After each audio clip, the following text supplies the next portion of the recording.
Hey there, Marissa Q here. So, I am about to launch a series called Life, Love, and Leadership.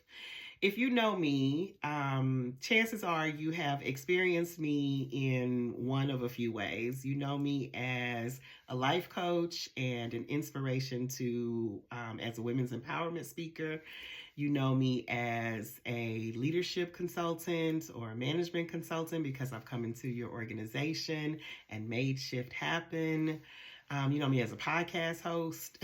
You know me as a woman of faith. I am huge in ministry, not huge in ministry. I'm huge in my faith and active in ministry is what I meant to say. Or you just know me as a round the way girl that I have been on big stages. You may have seen me in one of my 3 appearances on Oprah Winfrey's platform, or other media appearances, seen me speak at a conference or an event. Um, and or you've just experienced me as someone who is authentic and transparent. We went to school together, we lived in the neighborhood together. Regardless of where you've come to know me through this series, I pray that you get to experience me in a new way. Why? um because I'm on a mission this year and beyond, really for the rest of my life, to make shift happen in the world. And what that means for me is that I want people coming out of hiding. I want people in high places, people in low places, people on the margins, people in between to know that it's okay to live. It's okay to live their truth. It's okay to make mistakes. It's okay to, and I do this because I don't really believe in mistakes. If you are a judgmental person and you look at my life, you're going to see tons and tons of mistakes from early on in my life all the way through my journey.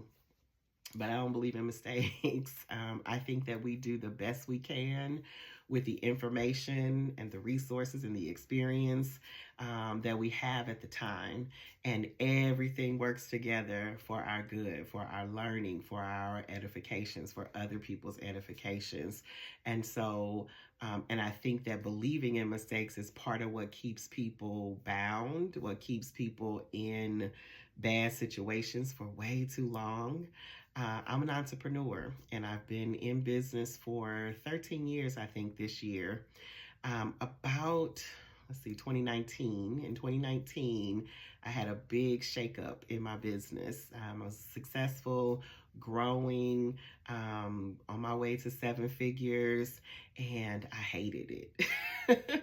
There was just an upset in the business, and I had to take a step back. I took a sabbatical to really figure out what was off because I was living the dream, but I wasn't feeling very dreamlike. And from that process emerged this movement that you may have heard about. It's called Make Shift Happen. And I created a life shift method and the Make Shift Happen Academy, and we had events, and that was really on its way to making a difference. I renamed my business after myself because the marketing firm said people come to the business because of you. And, you know, I wanted to leave my daughter something that she could be proud of. And if there were white men consultants that were on my vision board, if they could have brands named after them, then I should be able to have a brand named after me. And I felt purposeful again and excited. And then the pandemic came and things shifted, and we were in demand for consulting. And so I got kind of sucked back into doing business as usual. And in the middle of that, my marriage started to unravel, and I had a relocation, and the marriage got worse and worse, and really had some aha moments. And so, in the middle of me trying to birth this shift movement, my life shifted every way possible.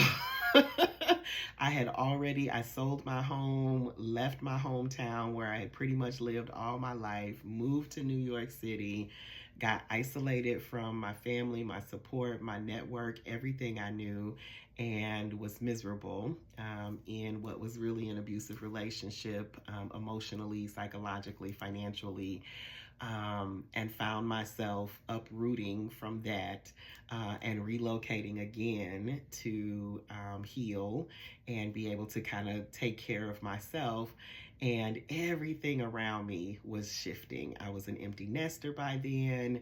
I was single for the first time in basically 30 years. Just a wreck. And here I am now, sitting on the other side of all that transition, now just about almost 3 years later, 2.5 to 3 years later. And the mission is still here. The purpose for which I was called is still just as alive and well as it has always been. And I have new perspective and insight about that shift that I really couldn't have had when I was charged with the mission. But I'm ready. And so, over the next several weeks, I'll be talking about things I've learned about life, love, and leadership. Believe it or not, like I said, 3 years later, I'm sitting here engaged, about to be married to someone that I believe God has placed in my life, which is very, very different than the first time around. No disrespect, no ill will towards my former partner, but that was something that we put together, and to now be in a relationship that God has put together is something just really powerful and that I just was not expecting. And so, if you are excited about making shift happen in your life, in love or in leadership, child, join me. Let's talk shift.